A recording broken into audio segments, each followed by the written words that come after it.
Bonjour à tous et bienvenue dans la jungle de Story Jungle. Alors aujourd'hui, avec mes 20 invités, on va parler newsletter. Bonjour Lorraine. Salut. Bonjour Dan. Bonjour. Une petite présentation de Art et Lorraine Boudard. Vous êtes cofondateur de Tech Trash, la newsletter tech bête et méchante, lancée en 2017, envoyée à près de 40 000 personnes chaque semaine. Dan, auparavant, vous aviez lancé Silex, un magazine papier sur l'innovation et le monde de demain. Et Lorraine, vous avez un parcours plutôt dans l'innovation. Vous avez même été au cœur de la Startup Nation avec un passage d'1 an dans la French Tech. Et vous avez lancé en 2020 tous les deux Courriel, qui est un studio de newsletter. On va y revenir. Et en 2021, corrigez-moi si je me trompe, Climax, qui est une newsletter payante plus chaude que le climat. C'est bien ça? Exactement. Exactement. Alors, on va commencer par Tech Trash, que certains d'entre nous commencent. Alors d'abord, bonjour à tous. N'hésitez pas à poser vos questions, on les reprendra bien sûr. Avec Tech Trash, chaque semaine, vous moquez un peu gentiment l'univers de la tech et un peu de la Startup Nation. Est-ce que vous diriez que c'est un projet politique? Enfin, qu'est-ce qui vous a inspiré l'idée? Qu'est-ce que vous cherchez à faire en fait? Je pense que c'est au-delà de la Startup Nation parce que on l'a commencé même avant même que le terme soit employé par Macron. L'ambition, je pense que oui, elle était d'abord politique plus qu'éditoriale parce qu'on avait vraiment envie d'aller à contre-courant de tout le discours techno-BA autour de la figure divine de l'entrepreneur, etc. Et nous, on voulait porter un discours un petit peu plus poil à gratter, quoi. Et c'est vrai qu'on l'entendait beaucoup en off dans tous les salons qu'on allait visiter, Dan en tant que journaliste ou moi en tant qu'intervenante. Et on l'entendait assez peu dans les médias et on avait envie de porter cette voix-là. Donc c'est vrai que à la base, l'ambition de Tech Trash, elle est venue du sujet plus que du format éditorial, à savoir la newsletter. Et donc voilà. Et aujourd'hui, c'est vrai que ça va au-delà, je pense, de cette critique de la Startup Nation parce que aujourd'hui, maintenant, plus personne ne se revendique de la Startup Nation, donc on est passé à une autre étape, quoi, je pense. Alors, vous se caractérise, je dirais, avec notamment la bullshit quote. Alors, si l'utilisateur est digital, la personne est figitale. L'influence est morte, vive la confluence. Alors, par charité chrétienne, on ne va pas citer les noms des auteurs. Voilà, nous envisageons d'utiliser la blockchain pour créer des communautés tokenisées autour de nos influenceurs et pour payer en crypto-monnaie. Bon, là, c'est plus du jargon, on va dire, mais le ton a sans doute joué beaucoup dans la réussite de votre newsletter. Quel est, selon vous, l'ingrédient principal du succès? Si on répond à la question pourquoi la newsletter Tech Trash, peut-être on peut écouter Dan. Je pense que c'est le positionnement déjà, le fait qu'on a pointé du doigt quelque chose qui alors était déjà, il y avait déjà des médias qui étaient, quand on s'est lancé en 2017, il y avait déjà des médias qui étaient critiques, mais on va dire que nous, on a réussi à amener à la fois une approche critique et un ton un peu humoristique, sarcastique. Donc je pense que c'est un peu ces deux aspects. Et peut-être voilà ce qu'on a réussi, les rubriques fortes qu'on a réussi à trouver à ce moment-là, et notamment, donc je pense notamment aussi à l'innovation inutile. En fait, parce que c'est vrai qu'à l'époque, on voyait beaucoup dans les médias, voilà justement des innovations tout le temps, tiens le nouveau truc connecté, la poubelle connectée, machin, et on s'est dit en fait il y a plein de trucs absurdes et on peut retourner ce sujet-là et voilà, justement parler à chaque semaine en fait de ce qu'on nous on trouve un peu absurde et ce qu'on trouve complètement inutile. Donc il y a ça, et puis il y a aussi en effet, comme tu viens de le dire, la bullshit quote, et qui vient voilà du fait qu'on a, comme disait Lorraine, on a été sur plein de conférences, et en fait à un moment on se disait en fait il y a quand même plein de choses qui sont dites dans ces conférences et sur ces posts LinkedIn qu'on comprend pas ou qui nous semblent quand même un peu absurdes. Et en fait, on va essayer voilà, d'essayer de les comprendre, de les décrypter, mais avec humour, évidemment sans faire des attaques ad hominem aux personnes voilà, qui les ont écrites et qui les ont dites, mais en se moquant gentiment. Et on a vu que, on a trouvé de l'écho parmi tout un tas de lecteurs qui justement se sont reconnus et se sont dit ah bah tiens, je pensais exactement la même chose, moi aussi je comprenais rien à cette phrase. Et donc voilà. C'est se moquer du jargon, c'est se moquer, c'est finalement de prendre un petit peu du recul sur effectivement des sujets qui sont traités avec beaucoup de, enfin voilà, comme étant effectivement les sujets importants pour l'avenir, enfin mettre tout ça un petit peu à distance. Laurette, c'est un peu ça le projet éditorial. Oui, je pense que c'est aussi un peu une forme de catharsis générale parce que au final, nos lecteurs sont beaucoup à travailler dans le secteur de la tech ou du marketing de manière plus générale. Et eux-mêmes, en fait, je pense, ont suffisamment de recul pour se rendre compte que ce verbiage est tout à fait risible. Et donc, je pense que voilà, il y a cette espèce de catharsis un peu joyeux dans Tech Trash qui fait qu'on se moque du jargon sans vraiment voilà, attaquer personnellement les gens qui les prononcent. Et c'est vrai que pour en revenir à ça, je pense que un des succès aussi de Tech Crash, ça vient de rendez-vous éditoriaux forts, ce qui fait qu'on va ouvrir la newsletter, c'est qu'on va se dire, ah mais tiens, mais qu'est-ce que je vais lire aujourd'hui comme bullshit, qu'est-ce qu'ils vont encore me sortir? Et je pense que c'est ce qu'on retrouve aussi dans pas mal de newsletters à succès. Je pense à Bulletin, notamment de Jean Abdiatessi, qui à la fin de chaque newsletter On les avait interrogés. a un petit mot qui décrypte et c'est le rendez-vous éditorial qu'on va trouver à chaque fois qui fait qu'on fidélise aussi nos lecteurs et qui fait que ben on s'attache finalement au contenu qu'on lit. TTSO aussi, on n'a pas encore cité. TTSO aussi, oui, bien sûr. Bon, justement, dans les inspirations, TTSO a dû jouer un rôle. En préparant l'émission, on parlait aussi de SoFoot. Je ne sais pas quelles sont vos sources d'inspiration? Alors, je pense qu'on peut dire oui, TTSO, évidemment, parce que TTSO, surtout quand on s'est lancé, faisait partie, on va dire, des newsletters très lus. Et alors, par contre, on ne s'est pas du tout inspiré du contenu de TTSO parce que c'est vraiment un autre sujet. Mais par contre, sur l'approche de faire déjà une newsletter qui est vraiment une newsletter éditorialisée et qu'on peut lire comme un journal en soi et où on n'a pas besoin en fait d'aller cliquer sur un lien pour lire l'article en entier et tout ça.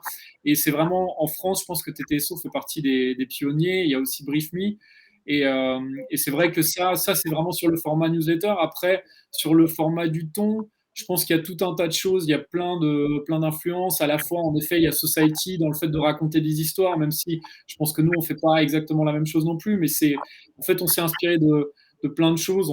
Peut-être aussi un petit peu du Canard enchaîné. Mais en tout cas, voilà, je pense que c'est tout un melting pot d'influences et qu'on a mélangé et puis qu'on a mis dans Tech Trash, quoi. Alors, on a des gens qui créent du contenu dans nos audiences. Rentrons un petit peu dans le vif du sujet. On parlera de courriel après, bien sûr, c'est important. 50% de taux d'ouverture. Comment on fait? C'est justement ce qu'on vient de dire. Il faut créer des rendez-vous. Voilà, quelle est votre approche? Est-ce que vous avez repéré des choses qui font que ça va ouvrir plus? Enfin, évidemment, la petite traille est hyper importante. Voilà. Quels sont… Il faut créer des rendez-vous éditoriaux forts, comme disait Lorraine à l'instant. Ça, c'est très important parce que c'est vrai que si on a des rubriques fortes auxquelles les gens s'attachent, auxquelles les lecteurs s'attachent, en fait, ils vont avoir envie d'ouvrir la newsletter, peu importe l'objet, en fait. C'est vrai que nous, on a des taux d'ouverture qui sont finalement très réguliers et qui sont, voilà, on est très content de ça, autour de 50%. Et finalement, peu importe l'objet du mail, j'ai envie de dire, on pourrait presque mettre n'importe quoi. Alors, peut-être pas n'importe quoi, mais en tout cas, vraiment, les gens ouvrent parce qu'ils savent à l'objet du mail. Ouais, on s'est rendu compte de ça. En fait, à un moment, on s'était mis à faire des tests d'objets, etc., pour un peu appliquer les bonnes pratiques. Et on a vu que c'était pas significatif, en fait, comme écart. Et que, au fil du temps, quoi qu'on mette finalement comme objet, les taux d'ouverture étaient plus ou moins stables. Donc, on a arrêté de se prendre la tête sur tout ce qui est voilà, objet et on se concentre plutôt vraiment sur l'édito. Et c'est marrant parce que je ne sais pas si vous connaissez Note Newsletter, qui est un peu la référence aux États-Unis sur tout ce qui est contenu, newsletter, etc. Et en fait, lui dit que que l'email arrive dans la table promotion sur Gmail ou dans la table principale, en fait, ça change pas grand-chose. Parce qu'en fait, si les gens veulent vous trouver, ils vous trouvent, quoi. Et donc je pense que nous, on a vraiment cette approche-là, à savoir qu'on n'est pas dans la suroptimisation marketing de ce qu'on fait. On se concentre vraiment sur l'édito et c'est ça, finalement, qui génère la fidélité et qui fait que les gens en viennent. On parlait relation client la semaine dernière. Relation client. Avec le lecteur, justement, la semaine avec Benoît Raphaël et Marion Viss, et comment finalement il était important de créer une relation entre le titre et son audience, et c'est ça qui va permettre éventuellement même d'ailleurs de créer une monétisation, de pérenniser le média, etc. D'ailleurs, pour revenir sur ce qu'on vient de se dire sur les titres, effectivement, on se creuse les méninges, pêche à la ligne, la fronde s'organise. On n'a pas l'information dans le titre, donc on voit, effectivement, il y a pas on sent que c'est finalement une démarche éditoriale qui n'est pas forcément liée à la volonté de déclencher des clics avec, pour le dire de façon très, voilà, c'est pas putaclic. Non, c'est pas putaclic, et surtout, en fait, là, vraiment, les objets du mail, enfin, les objets des mails, c'est vraiment plus l'idée de mettre le lecteur dans l'ambiance de la newsletter. C'est plus, en fait, de trouver, on va prendre une petite phrase qu'on a écrite, enfin, voilà, une petite phrase qui sort d'un des articles, on va sortir, et l'idée, c'est plus un peu d'attiser un peu, enfin, de créer un peu un intérêt, mais voilà, pour moi, c'est de mettre le lecteur dans l'ambiance. Mais c'est pas du tout, l'idée, c'est pas du tout de le pousser à cliquer. Alors, on a Ximena qui, dans le chat, vous dit c'est énorme comme taux d'ouverture. C'est vrai, c'est 50%, c'est beaucoup. C'est vraiment des grands taux d'ouverture.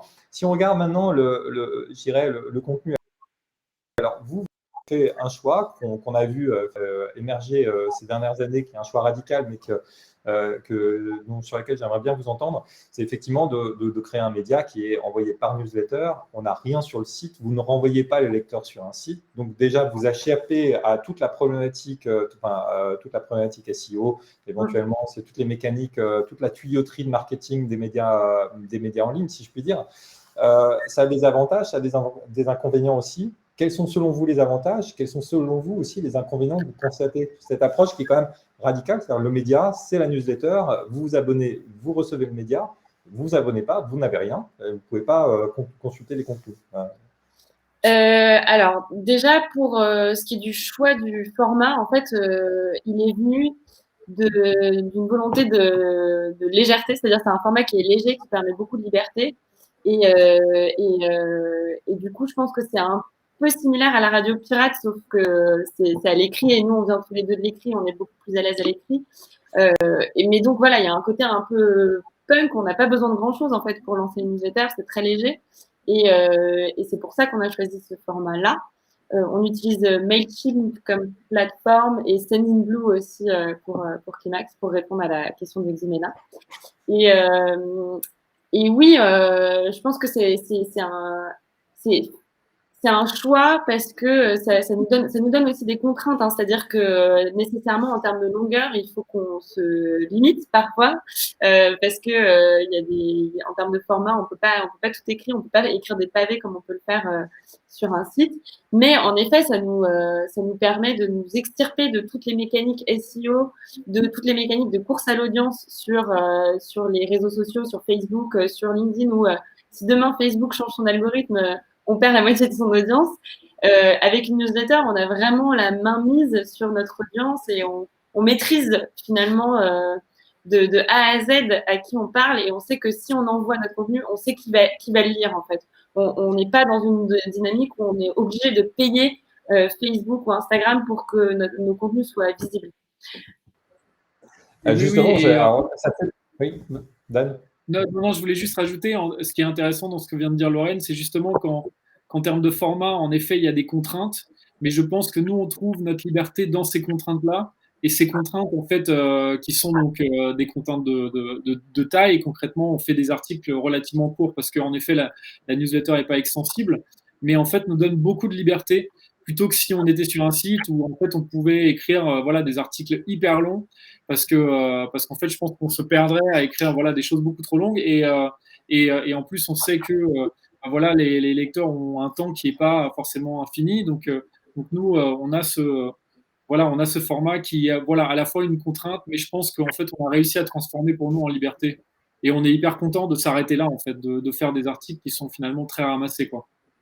Alors, vous m'offrez quand même le pont vers la question d'après, c'est que on a eu le lancement de Substack, donc en tout cas, Substack est devenu une plateforme très importante aux États-Unis, un petit peu moins peut-être en France aujourd'hui, mais donc c'est une plateforme qui permet de lancer une newsletter payante et donc pour les auteurs de créer en fait une source de rémunération via les newsletters.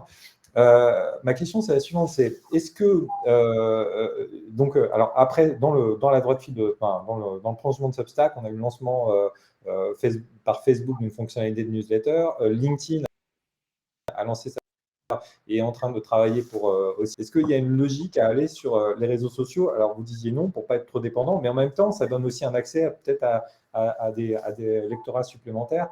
Enfin, quelle est votre position par rapport à ça? Et après, on parlera business model. En fait, je pense que c'est un positionnement et c'est un choix clair dès le départ, à savoir que notre communauté, finalement, elle est plus restreinte. On a 40 000 abonnés, mais c'est pas les 100 000 ou 200 000 qu'on peut avoir sur Instagram ou sur Facebook. C'est plus restreint. En revanche, je pense que c'est une relation qui est beaucoup plus saine. C'est-à-dire qu'on n'a pas de problématique de modération, de haters, de trolls, etc.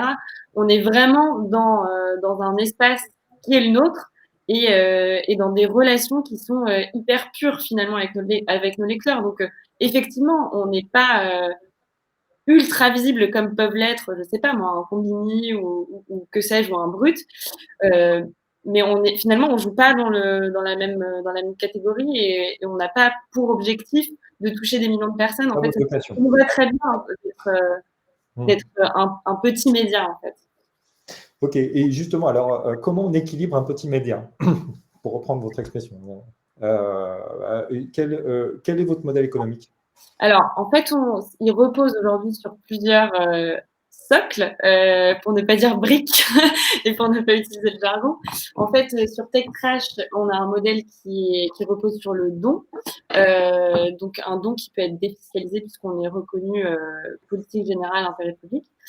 Donc ça, c'est le premier socle de notre modèle économique. Le deuxième, il vient de l'abonnement payant avec Climax, donc la newsletter qu'on a lancée il y a quelques mois et qui reprend finalement le ton tech trash, mais qui l'applique à la crise climatique, parce qu'on a bien vu que au fur et à mesure des années, le bullshit s'est transposé plutôt à la RSE et à tout ce qui était vert, transformation énergétique, etc.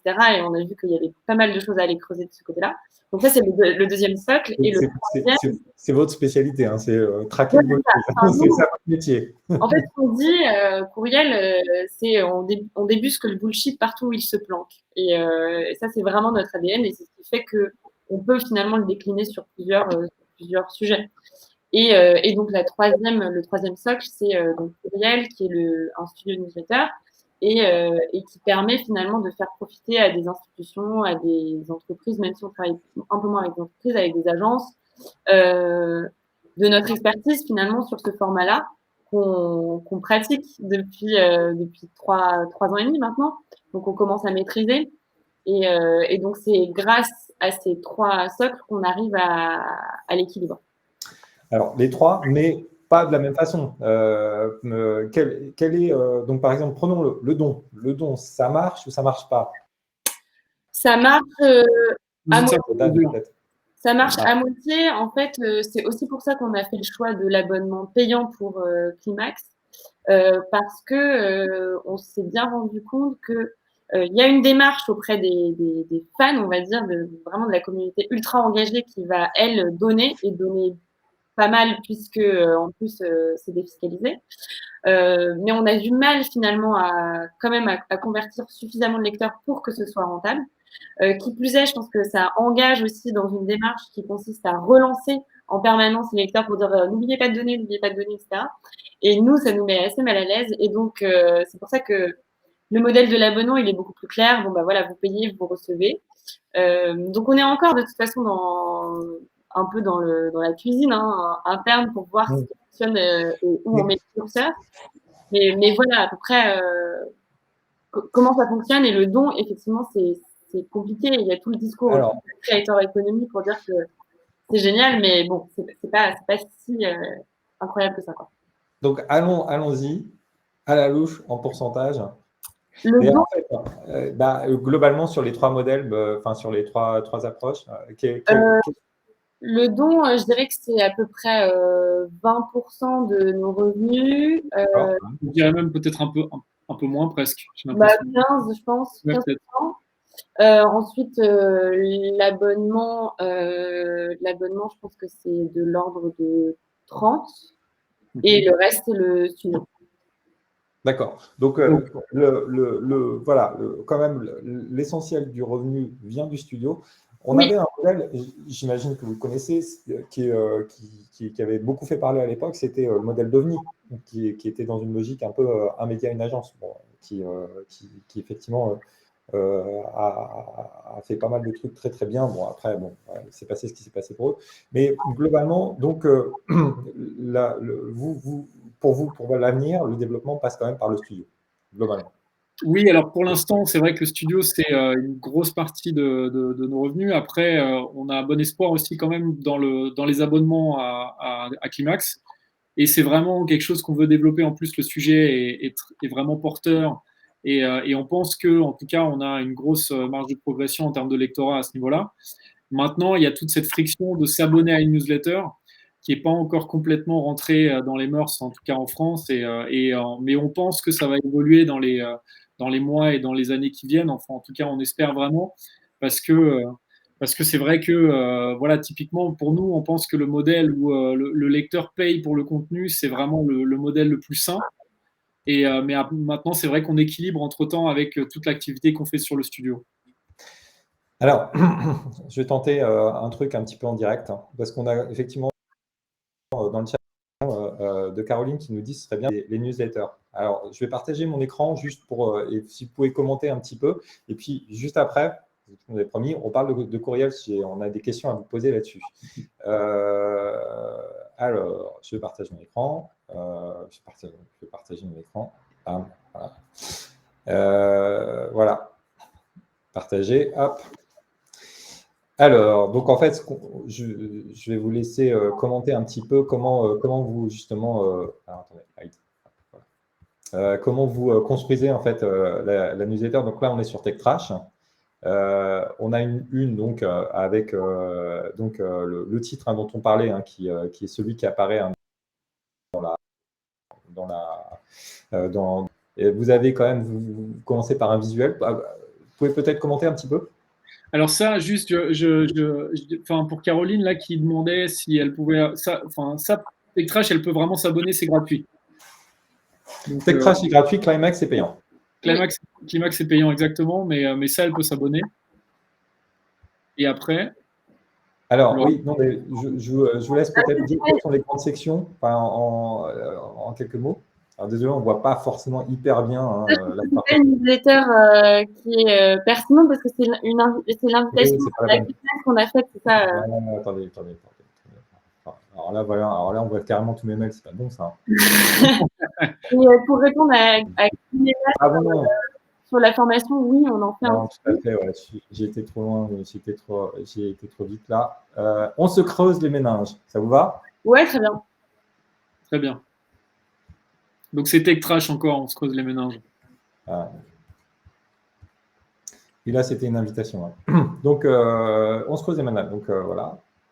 Donc, ça commence par un édito politique, plus ou moins, qui reprend l'actualité tech, avec en général un montage Photoshop réalisé par les soins de Dan et son talent exceptionnel pour le dessin. Bravo. Voilà, PowerPoint. Voilà.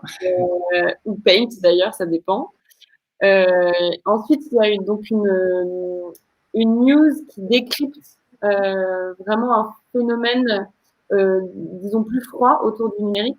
Donc là, c'est le coup de la panne. Ah oui, donc ça, c'était l'idée qu'une tempête solaire pouvait causer une panne générale d'Internet, si je me souviens bien. Donc, qu'est-ce que ça implique, en fait, une panne générale d'Internet? Bon, ensuite, l'influence est morte, vive la confiance, ça c'est cette rubrique bullshit. La fameuse bullshit. Hein. On s'amuse un petit peu. Ensuite, l'innovation inutile. On vous les envoie, hein, c'est ça aussi. On nous les envoie pas mal, mais ça reprend un peu l'idée de catharsis dont je parlais tout à l'heure, c'est-à-dire que il y a pas mal de gens finalement qui évoluent dans ce milieu-là et qui en ont marre d'entendre des mots comme résilience, agilité ou que sais-je, omnicanalité, digital, etc. Et donc qui nous envoient des citations de leur boss ou de n'importe qui en fait. Et donc ça finit par une citation qui, elle, nous semble plus intéressante, c'est-à-dire, on dit, et au moins un truc intéressant, où là, c'est vraiment le truc à emporter qui va nous nourrir, finalement, sur nos pratiques du numérique. Et puis tout à la fin, il y a tout à la fin, si tu peux scroller tout en bas, il y a une petite curation de aussi. Vraiment, ça, c'est des petites news à picorer, en fait. Et voilà, avec des petits liens, des trucs un peu marrants, des trucs un peu absurdes. Et c'est devenu une rubrique phare, d'ailleurs, un peu par hasard aussi, cette dernière rubrique-là à la toute fin. Ouais, qui est très, très cliquée, en tout cas, ouais. D'accord, oui, vous suivez un petit peu, effectivement, les sections qui fonctionnent le plus, en regardant un peu les taux de clics sur chacune des sections. On en vient à Studio. Alors peut-être d'abord 2 choses sur Studio. Moi, j'aime beaucoup votre site web, qui est un Excel partagé. Ça, il fallait y penser quand même. Et donc, vous prenez un plaisir à débusquer le bullshit partout où il se plante. Alors, l'idée, c'est pas tant de travailler avec les marques, hein, c'est ça, c'est plutôt de travailler. En tout cas, les clients sont plutôt des gens qui viennent des médias, des institutions. Vous pouvez nous dire un petit peu qui fait appel à vous et comment, après, derrière, vous travaillez?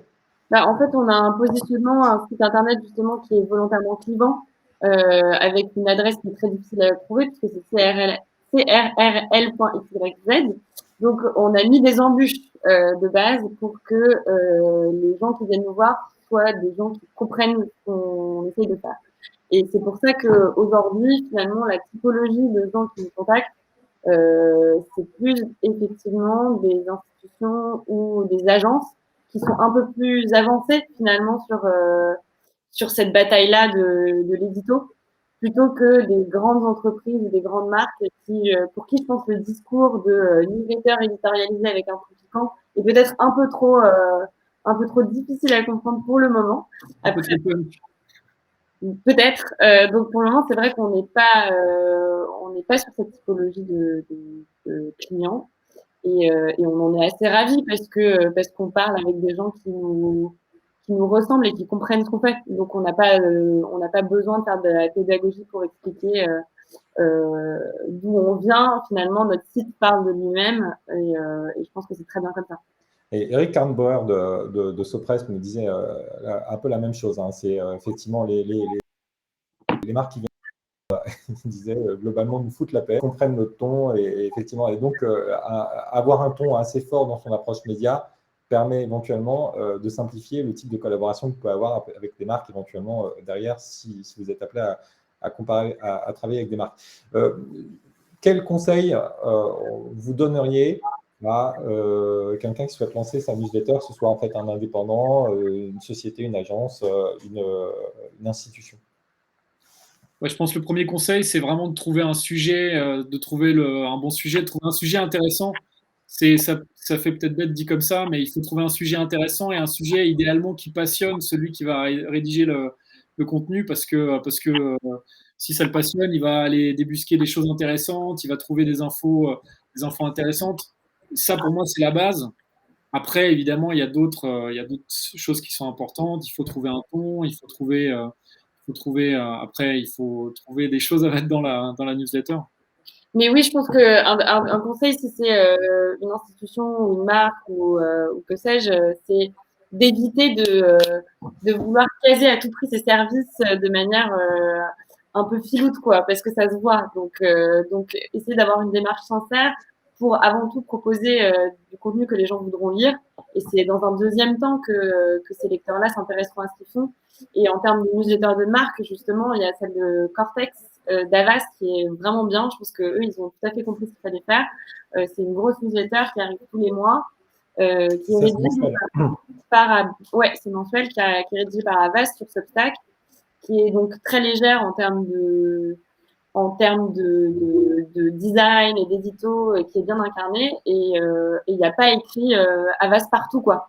C'est fait de manière assez subtile, donc je pense que ça, c'est un bon exemple en termes de pratique. Alors, ça anticipe un peu sur ma dernière question, mais avant ma dernière question, mon avant-dernière question quand même, justement sur le rythme. Vous êtes hebdo. Pour construire une audience, c'est quoi le bon rythme? Typiquement, on parle de Cortex. Cortex, c'est mensuel. Nous,